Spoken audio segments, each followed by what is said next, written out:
Patch 11.12 is bringing back consumables, a new type of armory, more traits, and also quite a few balance changes. In this video, I will go through all of that and then give a prediction on what the new meta will look like after this patch, and then give a tier list as well. First up, let's talk about the new armory. The 2-2 armory is the same. The 3-2 armory will now give one shadow component and one normal one instead of two normal components, and the 4-2 armory has been removed. Instead, they're adding this new armory which they call bonus armory, and it contains loaded dice, magnetic remover, reforgers, spatula, item components, full items, and spatula items. Everyone gets the same type of armory, so say you have 3 spatula items and a full item in your armory, every other player has 3 spatula items and a full item to pick from. It's also important to point out that these armories have a chance to spawn, so you won't get a bonus armory for every single stage. The bonus armories are also added to the Hyperreal game mode. The other change here is that you can now get a reforger and magnetic remover drop from the PvE camps. If you get one, it is just a bonus, and you won't get less gold or fewer items because of it. A welcome change, as these consumables worked great in 4.5.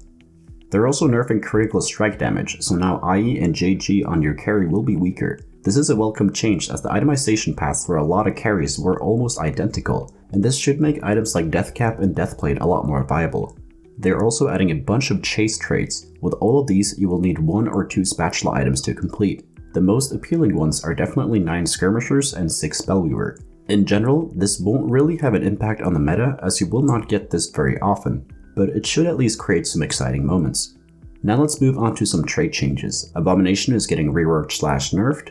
The way you would play Abomination on last patch is to go triple offensive and make him one-shot a couple of backline carries. Now he will stop charging once he hits a second unit. This will have little impact in the early and mid game, but in the late game you can actually position around A-bomb grave to protect your carries. This is definitely a welcome change, as there was little counterplay to A-bomb, and with this change you can actually get some agency back.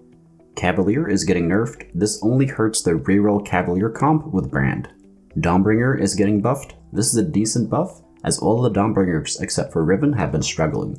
This should make the Coven Soraka build better, Karma carry better, and it also makes the Dawnbringer opener with Kha'Zix and Gragas better as well. Redeemed 6 and 9 are getting a buff. This will probably not change anything, as you need to run some bad units to get 6 redeemed in, but if you get a redeemed spatula, I can definitely see myself running a 6 redeemed comp.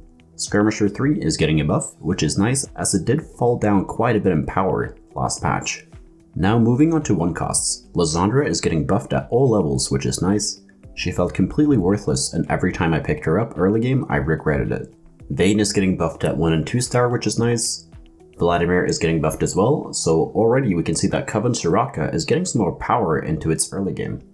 Moving on to 2 costs, Brand is getting a small nerf. This will affect comps with weaker frontlines the most, so Cavalier Brand won't get hurt that much, but Spellweaver A-bomb should take a bigger hit here. Hecarim is getting nerfed and bug fixed. Now he will actually scale with AP, so putting a Shadow Spark on him or a Deathcap should be really strong. This nerf should make him weaker, but since they are nerfing critical strike damage, he won't get bursted down as easy either. So it is a bit hard to tell how Hecarim will end up, since there are a lot of different changes affecting him. LeBlanc is getting gutted, which I have mixed feelings about. She didn't feel that strong even at 3 star with good items. But I'm guessing they are doing this to nerf Coven, as a lot of different comps use that synergy. And to be frank, getting stun blocked and one-shotted by LeBlanc is not an enjoyable experience either. Nautilus, Sejuani, and Thresh are getting damage buffs, which is fine, but shouldn't really change anything. Moving on to 3 costs. Katarina 3 star is getting nerfed. This is fine, as Katarina 3 star is a monster that one-shots almost anything, but since they're nerfing LeBlanc and critical strike as well, Katarina will have more things going against her next patch. Nunu is getting nerfed, which is fine, and it should make the 4 brawler opener a bit less oppressive, and Abomination gets another nerf there as well. Riven 3 star is getting nerfed, and her AD is getting nerfed. This is fine considering that you're getting more damage through Dawnbringer, so the base version of her attack is weaker, and she will be more aligned on at least 2 Dawnbringers now. Zyra is getting a buff, which is nice. This is a big buff to Draconic and 4 Spellweaver comps mostly. Moving on to 4 costs. Aphelios is getting a small buff. He was only playable if you high-rolled the comp last patch, so this should make him feel a tad bit stronger. Jax is getting buffed back to where he was last patch, which is nice, as skirmishers do feel a little bit too weak right now. And a 3-star Jax should be hilarious to watch, so I'm really excited to see a clip of that ramping up insanely fast.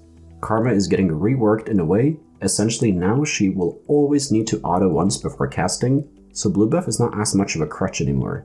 The best part about this is now putting Sojin on Karma won't feel that bad, so pivoting between Vel'Koz and Karma will become a lot easier. Even going triple offensive on Karma might be strong if you play 2 or 4 Invokers with her. So in general, this should be a buff, but be on the lookout as we might see her itemization path change with this next patch. Vel'Koz is getting a buff. This should make him cast a bit quicker, and this also makes him use items like Zeke's and Rageblade a bit better as well. The only legendary that is getting changed is Kayle. They're nerfing her 3rd Ascend. I think this is fine, and it makes her less frustrating to play against. The devs have also said themselves that she is getting a rework in patch 11.13, so be on the lookout for that. Moving on to items, they're buffing both Archangel Staffs. This is a direct buff to Warwick and reroll Vladimir. Also, one champion that uses this item really well is Ryze, as he is great at stalling fights with his CC. This is a welcome change, but I am a bit scared as I think there are probably some great users of this item that people just haven't discovered yet. Bloodthirster is getting nerfed while Shadow Bloodthirster is getting buffed. This is a good change as now it won't feel as bad to build Shadow BT, but still lacking that defensive shield really hurts against burst damage. This is actually a hidden buff to units like Karma and Brand as well, as BT directly counters those units. Hand of Justice is getting a buff, which is nice as this item is not very useful. And this buff probably won't make it that much more useful either. Same story with Ionic Spark. This buff is welcome, but in most AP comps you're running Garen or Brand almost all the time anyways, so the extra shred from this item is close to worthless. I can't remember the last time I built this item, and I probably won't be building it next patch either. Jewel Gauntlet is getting reworked. The short version is that you can build this on more units than just Vel'Koz and Heimerdinger. However, if the comp wants long fights, Gunblade will probably need to be built with this. Shadow Titans gets a nerf. This is a nerf to Cavaliers, reroll Renewers, and 3-star Leona. And Shadow Trapclaw gets a new name. Lastly, we have bug fixes. The only important one is that Vel'Koz will swap targets if he kills someone with GA or Revenant. A decent buff to Vel'Koz, this is welcome, and pause if you want to read the rest of the bug fixes. Now to understand how the meta will change, we need to look at what the meta did look like at the end of patch 11.11. And we can see here that Abomination, Yasuo, Assassins, Riven, and Cavalier reroll were doing really well. The only comp that got nerfed out of these were A-Bomb, Assassins, and Cavalier reroll. Yasuo didn't get anything that affected him, and Riven got a small nerf, but Dawnbringers overall got buffed, so she is weaker but the comp might become stronger now. One thing you might notice is the complete absence of forecast carries here, and I don't think this patch will change too much of that. Forecast carries last patch were only played if you could fast 8, or if you found a 2-star at level 7 and you pivoted into it. I think we will see the same story with forecasts next patch, since they didn't touch any of the shop odds, and next patch should still be dominated by people who go for 3-star 2 costs and 3-star 3 costs. And that brings us to this tier list. At S tier we have Dragon Slayer Yasuo. This comp did not get touched, and it was also a very strong comp last patch. Assassins were also strong last patch, and they will be strong in the next one, even though Katarina 3-star got a small nerf. Yes, LeBlanc got gutted pretty hard, so now with Assassins you only itemize Katarina or Nocturne depending on what your items look like. Draven and Aphelios are really good once you get them online, but getting online with those comps is generally pretty hard, which is why they don't get to be any higher than A tier. Riven was strong last patch, and next patch she should be a bit weaker, but still playable. Skirmisher Jax was pretty bad last patch. The only time you could play that comp was if you high rolled Skirmisher units early, and now with Jax being a bit stronger, the comp will still have the issues it had last patch, but at least once you hit Jax, you are in a much better spot. Coven Soraka is getting buffs to its early game. This should make the comp a lot easier to get into, as you can actually use the 1 cost for the comp early game without taking a ton of damage.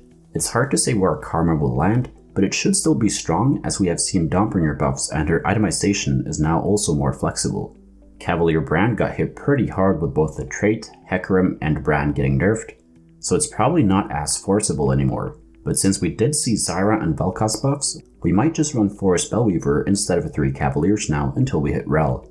Vayne reroll was not bad last patch, and with some small buffs it should be strong if we find a lot of Vaynes early. Vel'Koz was not great last patch, and he might get played in 6 redeemed versions, but I'm not convinced it will be strong. And lastly we have Abomination. Since the monstrosity got nerfed, it will need another carry, so it depends a lot on how good Vel'Koz is next patch. Thank you so much for watching. If you learned something, please leave a like and subscribe to the channel. Comment down below what video you want me to make next, and if you want to get better at TFT, join the Discord. We got over 3,000 other players there who are hungry to climb. And if you want to get coached by me, the information is over on the Discord server as well. So take care and see you in the next video.